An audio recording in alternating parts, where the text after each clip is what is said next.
Hey guys, welcome to Talking Hawks. I'm Chris. I'm here with Mitch. We're reviewing the GWS game, bringing all the information we can, intelligent conversation to all the Hawks fans around the world. So here we are, fronting up week in, week out, regardless of the result. We're here thick and thin. How are you, Mitch? Good, Chris. G'day to all the fans out there. Hopefully you're joining us and going to have a nice discussion on, unfortunately, another loss, but still plenty to take away from the game. Wet, wild, windy conditions, and we are still winless at Giant Stadium. Not a stat we want to have, and hopefully we'll break in the near future, but it wasn't on the weekend. Yeah, I guess I was sort of half like it was mind against heart, and yeah, the mind won. I guess at the end of the day, GWS deserved the win. They played better in the conditions, and but like you said, there were some positives there. So it's not all doom and gloom. So yeah, let's get into it, mate. What were your highlights, I guess, of the day? Well, I mean, at first, the rain pretty much set in almost straight away, and when we kicked. They kicked the first 2 goals of the game, and I think we kicked at least the next 2, and we took a lead into quarter time. There was 7 goals kicked in the first quarter, and I thought, okay, we might actually be up for a really good, wet weather contest and somewhat high scoring. Unfortunately, it dried up after that, and we only managed another 3 goals for the rest of the game. So that was a little bit disappointing, but I did like the effort from the guys. We touched on this just before we came on, Chris, about it was our highest inside 50 count for the year at 60, but our lowest scoring percentage. Now, you're obviously going to have struggles like that when it's as wet as it was, but down the other end, they were able to adapt a little bit better, and that's eventually why they got the chocolates. Yeah, no, you're right. Like I said, that they got out the blocks, and I thought, oh, here we go. we're in for a bad day. And then we responded. We fought back and got in front. I thought, oh, here we go. Yeah, just that little bit of excitement, thinking we're going to continue. But yeah, like you said, didn't make the most of our opportunities, and yeah, it was a tough day at the office. I mean, if those boys don't wake up sore the next day after playing in those conditions, geez, it's something wrong. But talking about waking up sore, I reckon poor old Warple might have woken up a little bit sore after his little incident with his shoulder and that tackle. Yeah, it looked like it hurt, didn't it? I spotted it almost straight away. All shoulders out. I said to my brother, who I was watching the game with, it's his shoulder, and we were going back and forth. We actually thought it might have been his wrist, and then we think, yeah, I think Reece was the same, wasn't he? Yeah, Daz. Straight on, it's his wrist, mate. And I said, I'm not sure about that, mate. Look at his shoulder. It's unfortunate because we all, we've been probably a little bit hard on Jimmy this year. That he's well below standard, but he was probably just starting to find some form. He played a good game against the Doggies, and then obviously went down really early. And what looks like it could be season over for him. He does require a reconstructed shoulder. However, he is hopeful that he can put that off till the end of the season, much like Ned Reeves has done, and still play some footy. Yep. I'd say that's probably 50-50 at the moment, but Daz did touch on it in his review. If he doesn't play this year, it may have been his last game as a Hawk. That will remain to be seen, though. Yeah, so yeah, Daz doesn't mind asking the big, bold questions, and yes, it is a possibility, but we'll touch on that in the back end of the season when see if he returns for another game or not, or if he's on the sidelines at the end, and if there's potential for trade there. Barry's just said YouTube not working properly. I'm not sure if it's your end or not, Barry. I've got YouTube comments coming in, so hopefully it's working okay. All right, we touched on a few positives. We can't be sticking on the positives or not. We do have to talk about the negatives because that's just the reality of where we're at. I guess without pointing out individuals as such, I guess there was a few people that underperformed, but where do you want to go here? What do you want to talk about, mate? Well, I mean, I think we've already sort of slightly touched on it earlier, but my biggest thing was that we've really struggled to get a high inside 50 count all year. Our efficiency inside 50 has been one of the best in the competition. We generally go at about 50%, which is really high for, a side who's struggling. We don't like hearing that. Isaac Smith esque. Yeah. Obviously, the weather's going to – I don't want to harp too much on that because the weather obviously played a big part in that. But we did only manage 7 goals for the game, and we kicked 4 in the first quarter. They kicked 11, and in turn, the VFL side, which we'll get into a bit earlier, but GWS VFL side kicked 14, and I think we only managed 7 in Box Hill as well.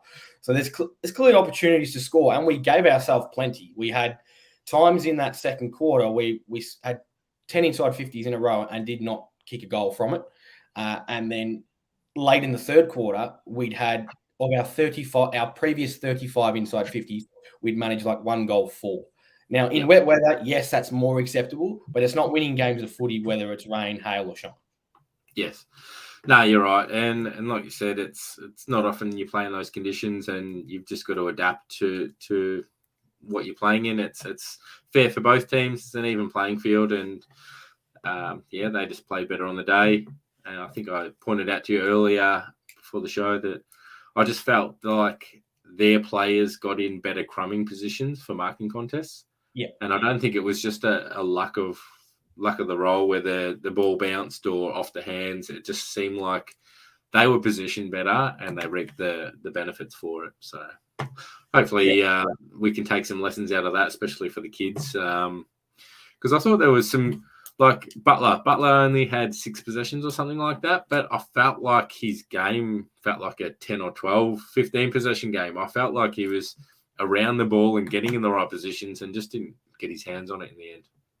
Yeah, he's had a tough start to his career. He's shown glimpses of what he can become and what we all hope he becomes, but he's just struggled for that consistency. That's going to be a part of a debutant or debutant year. What I say is only, I think, we're up to 6 games or something now. So he's going to adapt and grow and hopefully become a really good player. But his first half really, really promising. Second half dropped off a little bit, and that has been a little bit of a consistent return for him this year so far. Yeah, no, I'm happy they're getting games into him. I think he's learning a lot.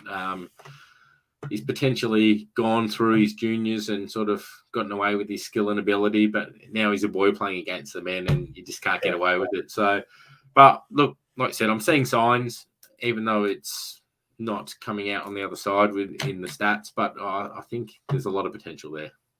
Yeah, correct.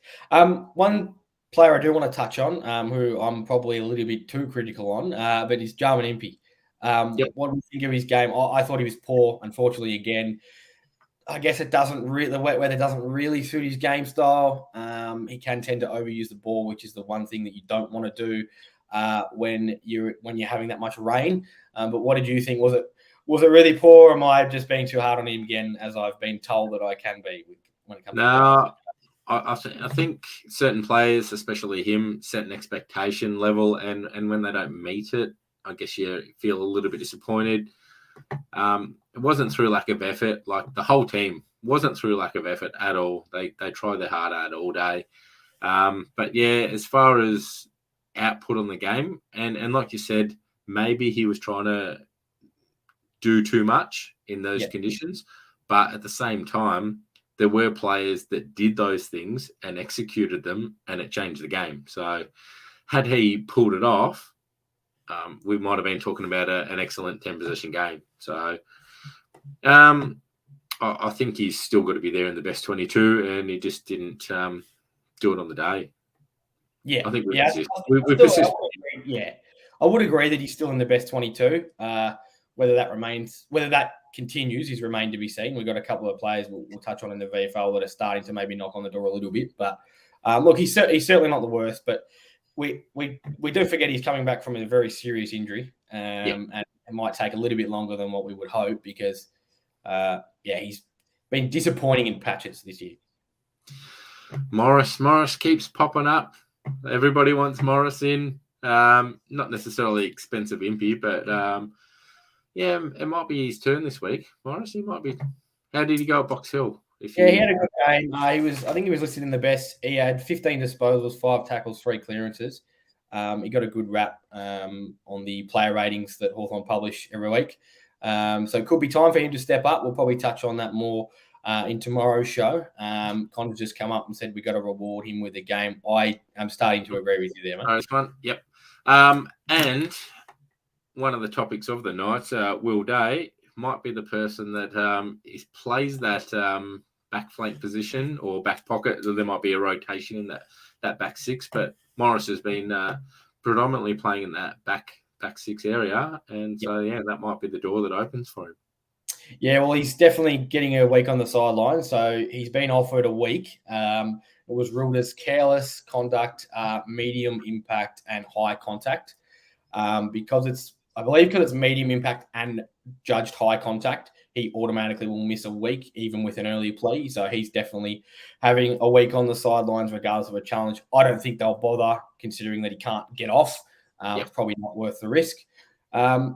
Look, I didn't think there was much to it watching it live, but watching it back, I was probably like, okay, no, it was very, very reckless. Careless is definitely the word for it. He didn't need to do it. And you could see Kelly is about as level-headed of a player as you can get. And he got quite annoyed, let's say. So you can clearly tell when he's reacting like that, it's probably not on.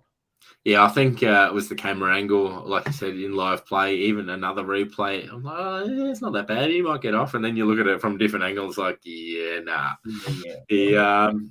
He could have avoided it, I think, was the thing. And it was just clumsy. He just followed through when he didn't need to. And hopefully lesson learned there. He can have a week to think about it.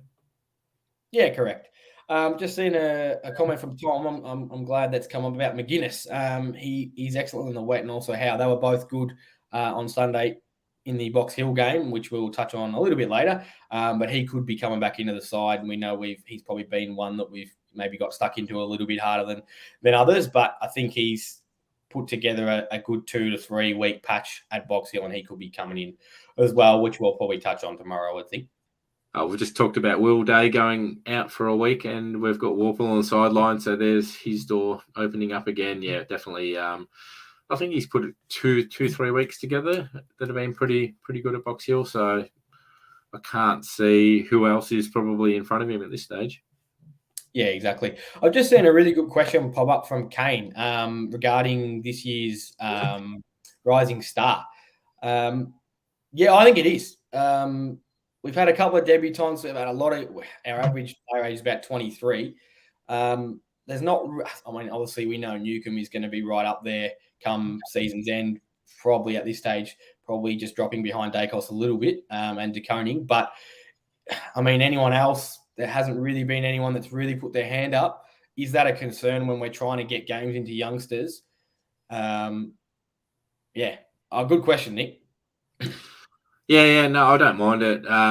We expect you're not going to win it every year, and obviously there's some bias against Hawthorn, we feel. But you definitely want a few nominations, which means the young players are doing their job and standing out. But well, here's a good question for you, mate. And I know you didn't watch the game; you just more looked at the stats, and I only watched a little bit of the game. But Denver, I think Denver's played maybe the last 3 or 4 down in at Box Hill. Yeah, do you know his stat line at all? Yeah, I think he had 11 disposals. That's off.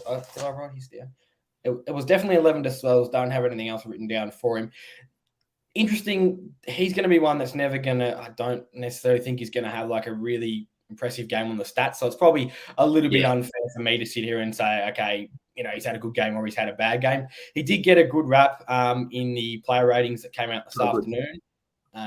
He was good, so he really helped patrol the back half there. But I probably need to sit down and actually watch the performance rather than judge that based on his stats. He's probably one that we're not going to get an accurate reflection of how he's gone just based on his stats. Yeah, 100% right there, mate. So we can't comment too much on that. And I only caught maybe a quarter of the game because I had my kids running amok. So. But obviously want Denver back in the seniors and doing his thing because, like you said, it's his role just to be more of a shutdown. He's not bad at intercepting. He's a reasonably accurate kick, so he's got everything we need. But it's probably James Blank potentially the debutant the previous week, and I think Daz gave him a 1 star. I think that was a bit harsh, mate. How do you feel about that? Yeah, for a second gamer, it's pretty tough. He had a really good first week, obviously, and maybe Daz is sort of holding him to that sort of standard straight away. Really tough day to play your second game of footy. I thought 1 star was a little bit harsh, but Yeah. hey, we like Daz. He goes hard and he calls it how he sees it. So we do like that. I thought he was probably a little bit better than that. However, obviously not quite up to the standard that he'd set for himself in his first game. But hey, that's a real high bar that he set in that Doggies game. So it's only his second game. I'm not really looking to him at all. I'm sure it was probably maybe not up to the standard that he would like. However, it is his second game and a really, really tough day to be playing your second game of footy on conditions that tested the best of the players on the park. Yeah, no, you're right. And I think he did make a comment, not specifically on him, but I think he said when he's in between stars, he goes on the result, and if it's a loss, then the star rating comes down. But I reckon I still would have had him in maybe for a 2 star, if you ask me. Yeah, I'd probably agree with that. What do we think? I've talked a little bit about the game plan this year and how Sam Mitchell's liking to coach. He touched on in the press conference that he wants to build a game style that's going to stand up when it matters and it's going to stand up in finals. From what we're seeing so far, we obviously know that we've been down on clearances and contested possessions all year. It was probably less of a concern this week, but I mean, with the weather, you're probably not going to read too much into that. Do we think that the way we're playing at the moment is going to be a finals brand of footy? And if it's not, what changes do we need to make straight away to rectify that? Because I'm not so sure. No, like you said, I think he's building that, and it's a matter of if you don't have the skill to execute it, it doesn't work. And I think we've seen the glimpses of when it does work, we're on fire, we're unstoppable. That's when it works. And you look at Melbourne, doesn't work all the time. They play a pretty similar brand, I feel, that attacking, attack, rebounding off intercepts and whatnot. And yeah, they've just got the skill to execute it. I'm guessing ours slightly different game plan and whatnot, but I think, yeah, finals footy is just a different game, and yeah, you need that game plan to succeed. So I think he's got it right. We're just going to take a little while to see it. Yeah, and I think Fred's just come out with probably a good point. Unfortunately, that it's not game plan. It might be a lack of talent at the moment. You can probably clearly tell that he's trying to play the way that maybe he played in those glory years, premiership years, the three-peat, where we were really, really skillful, and the kicks that we were taking off weren't really. They weren't. Not a lot of teams dared to do that at that stage. It's probably more of a feature now. But some of the possessions that we took and the kicks that we took, I just remember being in awe of how we could just cut sides open within 2 or 3 possessions. That other sides probably wouldn't even try to go there. And unfortunately, we're probably not as skillful as obviously that side. But is that something that we're going to get better at, or is like if you haven't got the skill now, are we not going to have it, or is it something we just need to maybe top up the list a bit, go to the draft, and spend a really good 2 to 3 years on building? No, I think we're building on it. One player I want to touch on was Connor McDonald. I thought he had an outstanding game. I think from his 15 disposals, he had 12 kicks, which is showing his intent to kick the ball, because you do see a lot of handballs in those conditions. But yeah, him along with Ward. I know Ward played all right at Box Hill, didn't he? He had a pretty good game. He was one of the best, yeah. But it's those players, and it's, again, and we've got John Newcomb, he's excellent with ball in hand and by foot. So, yeah, get a few more seasons into those guys, and they're taking the main roles. Yeah, I think, like you said, a few more kids with skill, and maybe, top up on the draft, and we're laughing. Yeah, well, as you said, we've clearly, when we're on, we're clearly able to execute. It's just we just can't do it for long enough. Obviously, I really agree, Sam. That's agree with that. Him before, absolutely. He's had a good year, and he just keeps getting better. Daz did mention that in his review as well. He's probably stiff. Hopefully, he gets one in the next. What do we got? 6 or 7 to go, I think. 7, I think. So hopefully he gets one in the later half of the season. That'd be good for him. All right, back to a positive. The MVP, even though Tom wasn't too happy with him. I think that was a bit harsh in the conditions. He's playing deep in defence and just clearing the ball. So I didn't mind it when he did it. If he had the opportunity to hit a target, I'm sure he would have, but it was out of desperation, I think. It's just wet weather footy. I mean, they did a lot of the same. They probably used it a little bit better, but it's just wet weather footy. You're going to try and get it forward. It's that real surge ball. There was I think it was with about 8 minutes to go in the last quarter, there was a stat that popped up from the commentary team was 86 kicks off the ground with at least 10 minutes to go in the last quarter, which was a record at that time. I don't know what the stat got to, but I mean, that probably tells you all you didn't know about the way the game was being played. There was times, especially in that second quarter, where it looked like soccer out there. It was just, up your boot. I'm surprised there wasn't more kicking in danger, free kicks. There was only a couple that I noticed. But yeah, I think I like it, Tom. I like their passion. Sicily does it in the dry. Also, he's very damaging by foot as well. I think probably not someone I'm going after, but that's what we like. We like intelligent discussion. So that's good.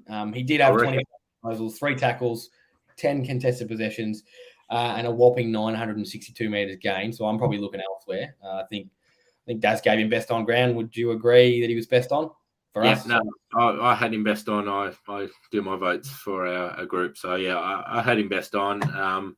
And in saying that, like you said, 962 metres gained. I can't remember the last time someone was up there. I think someone's cracked 1,000, but 606 to halftime.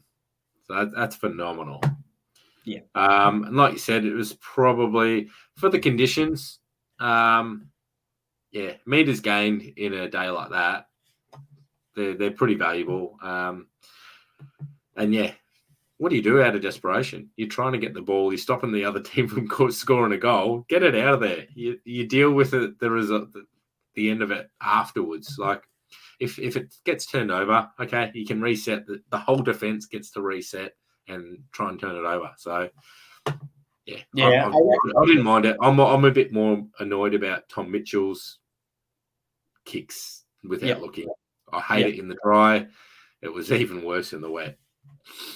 Yeah, I'm starting for at least the last probably all the year really. I've just started calling him Tom Throw It On His Boot Mitchell, because it used to probably be handball, nothing, and now it's just he's almost like taking that and going, okay, I'm not going to handball it, but he's not really disposing of the ball as well as we'd like him to. Chucks it on the boot. A lot of the time it's coming straight back, and if it is going in, it's not really giving our forwards a genuine chance to create opportunities, aside from trying to crumb it and then make the smalls go to work. There we go. Stop blaming the conditions. They played like morons. We're not blaming the conditions. We said they played to. What did you expect them to do, Chris? You wanted to hit them lace out. I think. Yeah, I mean, it rained all game. There was times when I thought that, hey, it's not raining, and then they show the ground level camera, and okay, no, it's it was deceiving. I think it was that ground. I think other grounds, when you watch it on TV, you can distinctly see the rain. I think because I watched the VFL, I'm like, I can barely see it. Maybe it'll be different in the AFL game, but no, it was the same. It was like you couldn't see it, but the commentators kept saying, "Oh yeah, it's raining," and it's like I can't see it. You could see it when it got heavy. Yeah, you could really tell that, like when they got to the ground, there was water everywhere. But you're like, okay, it's just been raining a lot. They're running and they're taking footsteps and it's splashing. It's like, it's clearly wet. Yeah, exactly right. And it was. I said to my brother like at least 4 times, "Oh, it's not raining anymore." He's like, "Yes, it is, mate. Yes, it is." Said, "Yeah, okay, fair." And then every time they show that ground level camera, it was it was still hosing down. So we've got a couple of things. Tommy Mitchell, he was probably, I had him at second best behind Sicily. Yes, okay, we've talked about how he uses the ball, but he's tried hard all day in a game. If we talk about conditions, probably something that suited him. What do you think of Jaeger's game? Fans, Chris, what are we thinking? I didn't mind it. Again, he sets the bar high, so you expect X from him. He might have been here. Again, it's just one of those players where personally, I thought he performed reasonably well, but he's got some critics. So yeah, that's where we're here to discuss it. Yeah, I'm a pass. I don't know what Daz gave him. I'm somewhere between a 3 and a 4 star. I think 3. Yeah, I think it was 3. All right, so yeah, I thought he was good. I thought Jaeger cops a bit of flack. I thought he was all right. Okay. Here's another one. Yes, I was right about the transition into that. We've got 2 players I want to talk about, and both of them are coming from the comments. So we'll go with Hardwick first.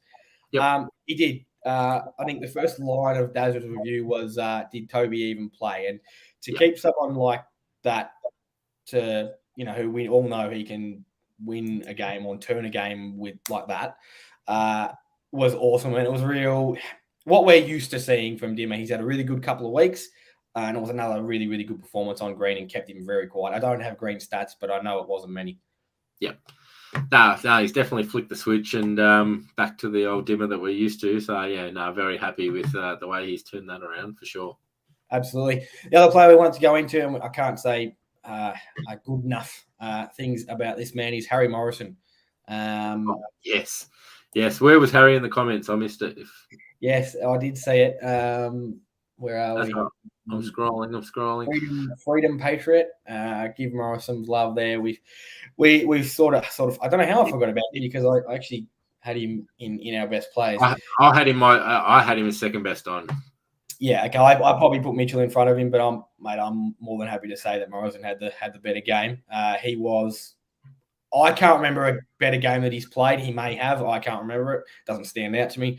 He was really, really, really good and just in time as that article on him went up during the week. So if you haven't seen that, jump on our page. That has come out last week. Fantastic piece. Yep, perfect timing from someone else who's new on board, joining the crew at Talking Hawks.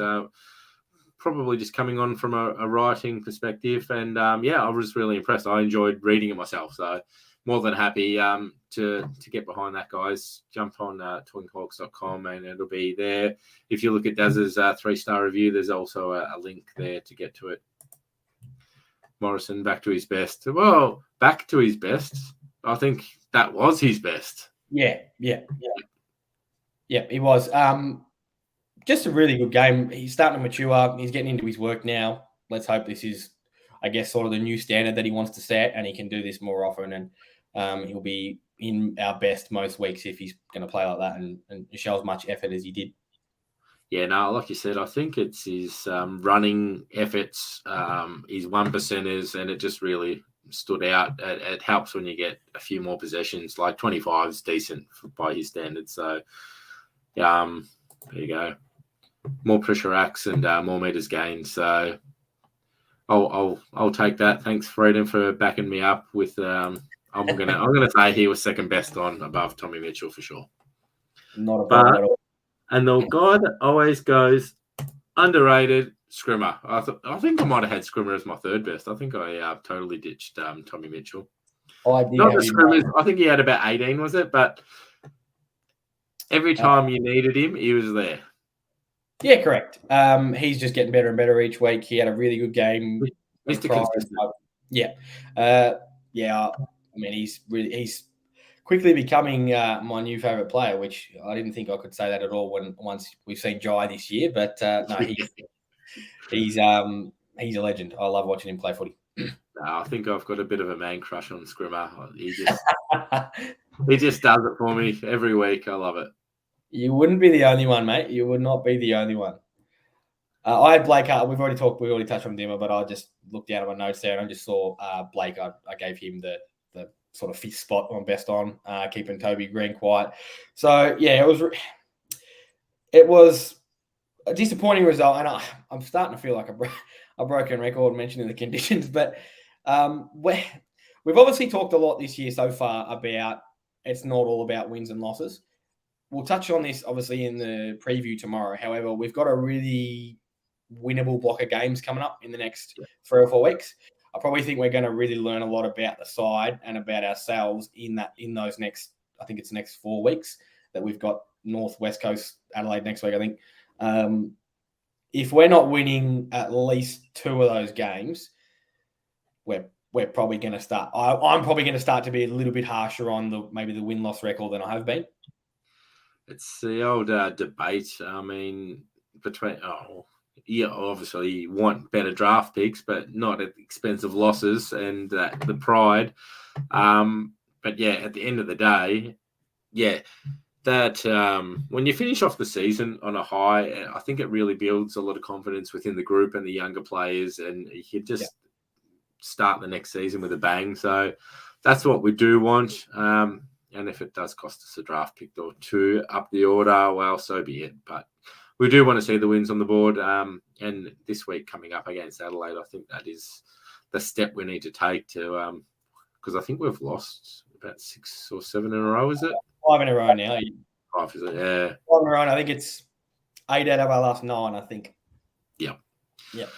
Which is pretty sad, but probably not as sad as the passing of Ray Gunston. So condolences to everybody involved who knows Ray. He's done an excellent job raising a fine young son who's done Hawthorn very proud. But yeah, Ray himself within the AFL and the footy code itself, he's done a lot for the game. So it's a sad day for him and his family. Yeah, absolutely. Devastating news coming out tonight. I'd seen something earlier on social media and I wasn't sure if it was true, but it was confirmed an hour or so before we come on. So deepest condolences to Jack and the rest of his family. And yeah, I'm sure it's been a horrible couple of hours for them, unfortunately. And I think his dad was an Adelaide supporter, being from Adelaide, I think. At least I wouldn't know. So I'm hoping it's not just an average game and they do actually do something extra special on the day, considering Hawthorn's playing Adelaide. My first thought was, maybe Gunners might have a week off just to, deal with the situation. But then I was like, his dad would want him to play. So yeah, absolutely, and that'll all be up to him. We hope that he can play one for the team, but also games of footy can sort of bring people together like that. We hope he does, but that'll be completely up to him, and I don't think anyone would blame him if he didn't. But that remains to be seen. All the best to him and his family, and yeah, we hope we see him out on the park. Every situation is different, and every player copes different with these things. So. Yeah, the club will do right by Jack and whatever he wants to do. But either way, I'm sure the Hawks will be playing as hard as they can to get the win to honour him. Yeah, absolutely. All right, we'll go into maybe the Box Hill game now. So unfortunately, we did have a loss in the Box Hill as well. So Giants 14-7-91 defeat Box Hill 7-18-60. Similar sort of game to the AFL. Giants just looked like they handled the conditions a lot better. They kicked the first 4 goals of the game, and that was probably the best weather period it was the first quarter. They kicked the first 4 and had a 28-point lead at quarter time. We ended up losing by 31. So you give away, that deficit at quarter time, and you're generally not going to win too many games of footy. And then with 5 minutes to go in the before halftime, so 5 minutes to go in the second quarter, we were 43 points down. When the rain's coming and 8 goals probably feels like 20, it's going to make it hard to score. We did get back to 26 points, I think, and then it started obviously trimming. But even then, 4 to 5 goals just seems like 10 when you're having to work so hard for each goal. And all of a sudden, they were back to 40 odd points at 3/4 time, and we had a good last quarter, but the game was over. Yeah, and I think it was 4th versus 5th on the ladder or something along those lines before the game. I think we're down to about 7th or 8th now, are we? Yeah, 7th. So we're 7th, and another 3 or 4 teams lined up behind us, all on I think 28 points. So it's percentage only separating us from 7th to 10th. So a big couple of weeks coming up. We are playing Southport next week. So they're ranked, they're number 2 on the ladder. Sorry. So that'll be a big game in the context of the season. We'll see how they go. Touch on the best on players for the Cal Porter was actually rated best on because he did a really good job on Jacob Hopper. Sort of played with a run with sort of role and it was his first game back from injury, wasn't it? But he played okay, but Porter, did a good job.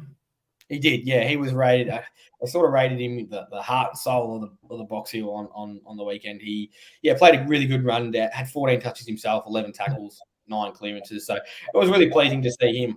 Of the Hawthorn list of players, Josh Ward, 27 disposals, 8 clearances, 1 goal. Dan Howe, 21 disposals, 1 goal, 5 marks. And Finn McGuinness, 28 disposals, 4 tackles, 5 clearances. So we've touched on there's going to be a few spots. Obviously, Warple's coming out, as is Day. Is it time? People have already mentioned Josh Morris. I don't think I've mentioned him. So 15 disposals, 5 tackles, 3 clearances. Who's possibly coming in? Is it time for Ward to come in? Time for Morris to come in? Maybe Finn comes back into the side. He's had a really good 3 weeks. What do we think? I think Ward's been stiff not to be in the side, and I think he was going out for management reasons, being rested, yet he's playing a full game at Box Hill. And his form was down a little bit, but I think he's well and truly earned his recall. Like you said, but Finn McGuinness, it's a tough one. Like the way he's playing, you need to play him and see if he's got the goods or not, because I'm not sure when his contract's up, if it's this year or not, but you need to get more games into him, and it's a confidence thing. If he's had 28 at Box Hill, he's killing it. So let's get him in and see what he's made of. Yeah, absolutely. Sam's just touched on, I think we've missed Finn's running capacity. That probably, has definitely been something that we're missing a little bit. It's not really, you got Nashi in there who, likes to run. But aside from that, there's not, Newcomb's good each way, but he's more of a contested beast. And then obviously we've already commented on Mitchell. So, I think he's had his last 3 weeks have been really good at Box Hill. He's probably going to earn his recall. We'll probably talk. I think we'll go more into that tomorrow. Probably starting to get into a little bit of a preview, but no, I think he's been good. I think he's done enough to earn his spot back. But there's a few others knocking on the door as well with Ward and Morris. Morris will probably be obviously looking to come in the back line. Yep. What else have you got? Anything else to touch on at all? Because I'm just about at the end of the run sheet, I reckon. Yeah, not with Box Hill. Obviously, the season for Box Hill is really going to take shape over the next probably 2 to 3 rounds.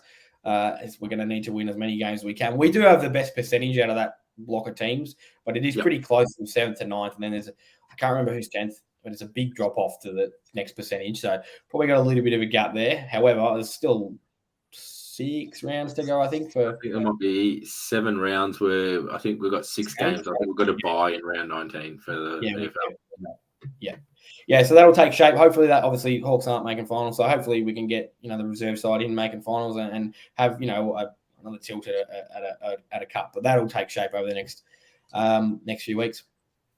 And we've normally got a Box Hill representative on. We've made that initiative and we've slacked off the last few weeks. So we'll definitely make that happen next week. And hopefully talking about a win against Southport at Box Hill City Oval. Yes, let's hope so. All right. I'm not seeing too much more from the fans that we can talk about. So, but to me, on the back of a loss, that's a lot of positives to talk about tonight. Yeah. Look, I always try and look at glass half full. There's certainly some things that I'll probably start focusing on a little bit more towards the end of the season, especially with the next block of games that we've got coming up, which I've already mentioned. Well, there's no point getting too, hard on them. We need to still remind ourselves that although we like to win, we want to win as many games as we can. We are in a rebuild, and it's going to take at least 2 to 3 years to start getting back. There you go, Dominic. Let's hope it's the same sort of thing this year because we've got the potential. We've got the potential, especially if Hawks are playing a few kids in the seniors and they tank down in the Box Hill, we put our good players down there. Who knows? I don't think McAvoy could qualify, but yeah, it'd be nice to have some decent players that are qualified with some games. Even Wardy. If you get Wardy, say McDonald, maybe they might rest McDonald a few games towards the back end of the season and make him qualify for Box Hill. I don't know. Yeah, I mean, we'll sort of see how that plays out in the next few weeks. It would be good, obviously. As many high caliber players we can have in that side to help boost their chances. Obviously, they're gonna take it. I think they'll take as many as they can without being James Blank. James Blank will have qualified, so he can easily go down. Yeah, absolutely. Sorry, Jay's just touched on Phillips. Phillips probably had his best game in the last 3 or 4 weeks. I did see that. So I've got his stats here. So he had, I think it was 20 or 18 disposals, 3 marks, and 5 tackles. So he had a really good. There's the run. Yeah. So he could be around, possibly looking to break back into the side, but you never know. We'll see how we go. We'll touch up more on that tomorrow. But as I said, I think the biggest thing we can try and remind ourselves now is Sam's focusing. He did say in his press conference he's focusing on building a finals caliber sort of game plan and executing that when it matters the most. So let's hope that we can continue to build towards that. It's not going to happen overnight, and it's certainly not anything that's going to change a lot week to week. It's not all about the 4 points. We'll hope to get some in the next couple of weeks because I don't want to finish on 4 wins. Thanks, Daniel, joining us at the end of the show. Ramsden did play. I don't know how his stats. Bear with me. 12 disposals and 4 hit-outs. I've got in front of me here. So, yeah, he did play. As I say, I probably need to try and focus a little bit more on Box Hill because I don't think it's fair to judge those sort of players on stats. I think the big boy DBR played ruck majority, so I think he would have been playing a second ruckman. I'm not sure if he rested forward or not, but Ramsden did play, which I think is his second game, maybe third game at Box Hill. So that's good. Getting games into him, he'll be learning a lot. It'll be good for him. Absolutely. All right. Thanks, Tom. Appreciate your support there. Thank you for joining us every week. And let's do the preview tomorrow, guys. Hopefully you can join us. And lots to talk about. We won't have the final sides, but we can certainly discuss them. So we'll see you here tomorrow night. Same time tomorrow. Thanks, buddy. Catch you, bye.